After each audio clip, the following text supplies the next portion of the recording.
Kemudian pembukaan pendaftaran seleksi CASN itu di minggu ketiga sampai minggu keempat. Bagaimana solusinya?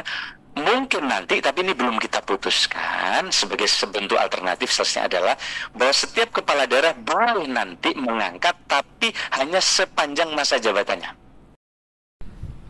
Halo, assalamualaikum warahmatullahi wabarakatuh, teman-teman. Selamat pagi. Ketemu lagi dengan channel Al-Mahya dengan saya Andika Saputra. Nah, teman-teman, pada kesempatan kali ini saya merangkumkan poin-poin penting dari rapat Menpan RB dengan DPD RI. Nah, teman-teman, silakan simak secara keseluruhan. Bagi kamu yang belum subscribe channel ini, silakan subscribe channel ini sekarang juga untuk terus mendapatkan informasi terupdate seputar penerimaan CASN 2022. Oke, teman-teman, silakan disimak poin-poin penting dari rapat Kemenpan RB dengan DPD RI. Semoga bermanfaat.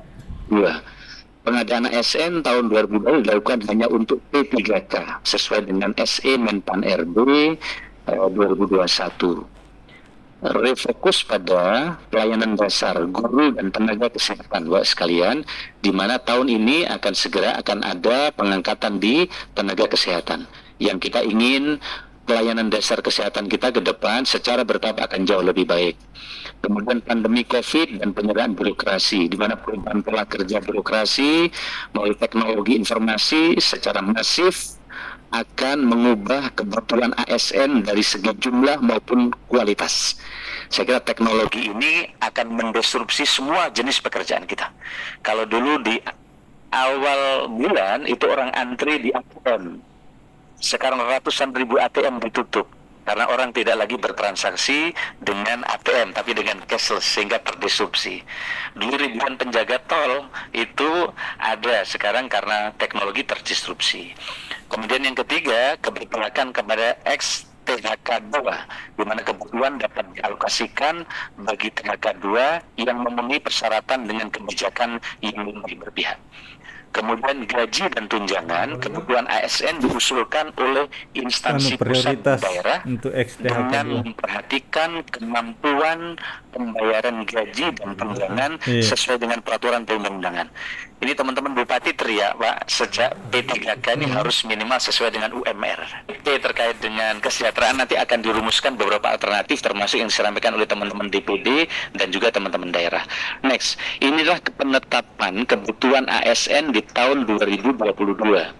Ya, ada pemerintah pusat dan daerah.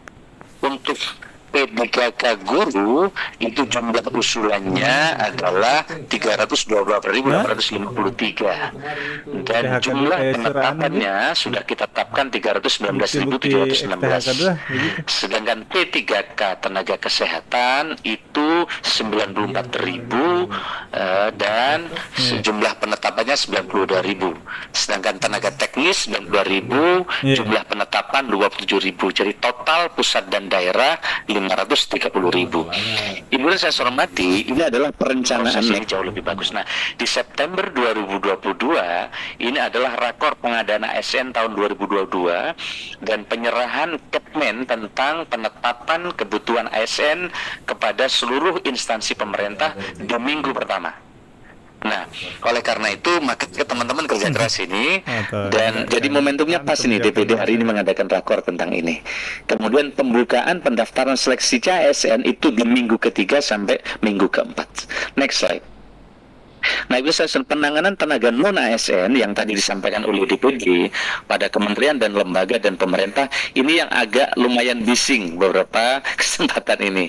Ini butuh bersama-sama saya kira. Bersama-sama kita jelaskan itu tidak boleh ada status tenaga non ASN. Jadi ini adalah surat Pak Menpan untuk mengingatkan bahwa ada PP 49. Kemudian diminta kepada kementerian lembaga dan Pemda untuk melakukan pemetaan dan langkah-langkah penyelesaian tenaga non-ASN. Nah, surat ini juga mengingatkan untuk menciptakan kejelasan status, karir, dan kesejahteraan tenaga non-ASN yang bekerja di lingkungan instansi pemerintah. Ini surat nomor 203/2022. Kemudian ada surat Menpan RB juga nomor 01/2022 yang menyampaikan bahwa pendataan dimaksudkan untuk melakukan pemetaan dan mengetahui jumlah pegawai non-ASN di lingkungan instansi pemerintah, baik instansi pusat maupun pemerintah daerah, bukan untuk melakukan pengangkatan menjadi ASN. Surat ini yang membuat agak gaduh sedikit. Kira-kira betul ya, nggih? Nah, surat ini saya kira nanti perlu kita jelaskan bersama terkait dengan surat yang menjelaskan adanya PP nomor 49 2018. Kemudian surat ini juga menyampaikan bahwa pendataan meliputi tenaga honorer kriteria 2 atau PHK 2 yang terdaftar dalam database Badan Kebaikan Negara dan pegawai non-ASN yang telah bekerja pada instansi pemerintah. Inilah sebenarnya surat yang membuat kekhawatiran para bupati dan daerah yang nanti akan kami temui teman-teman ini untuk kita ajak dulu bersama, kira-kira itu.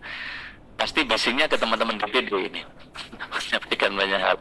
Nah, Pak sekalian saya hormati, lalu apa langkah-langkah ke depan yang akan kita kerjakan? Pertama, ini kita lakukan rapat koordinasi ASN di lingkungan pemerintah daerah yang dilaksanakan pada 24 Juli 2022, dihadiri oleh seluruh sekretaris daerah, provinsi, kabupaten, kota, asosiasi kota, dan juga teman-teman kabupaten se-Indonesia. Kebijakan pengadaan P3K guru, tenaga gesar, dan penyuluh keluarga berencana. Dan yang tiga adalah rapat koordinasi pendataan non-ASN bersama Badan Keuangan Negara dan lingkungan instansi pemerintah tanggal 20 Agustus 2022. Dan Kementerian PAN-RB senantiasa mendorong usulan kebutuhan P3K pada instansi pusat maupun daerah melalui kegiatan coaching klinik serta pembukaan perpanjangan masa pengisian usulan kebutuhan P3K. Ini kan kekhawatiran teman-teman kepala daerah ini karena merasa dikunci, belum lagi ada non-ASN.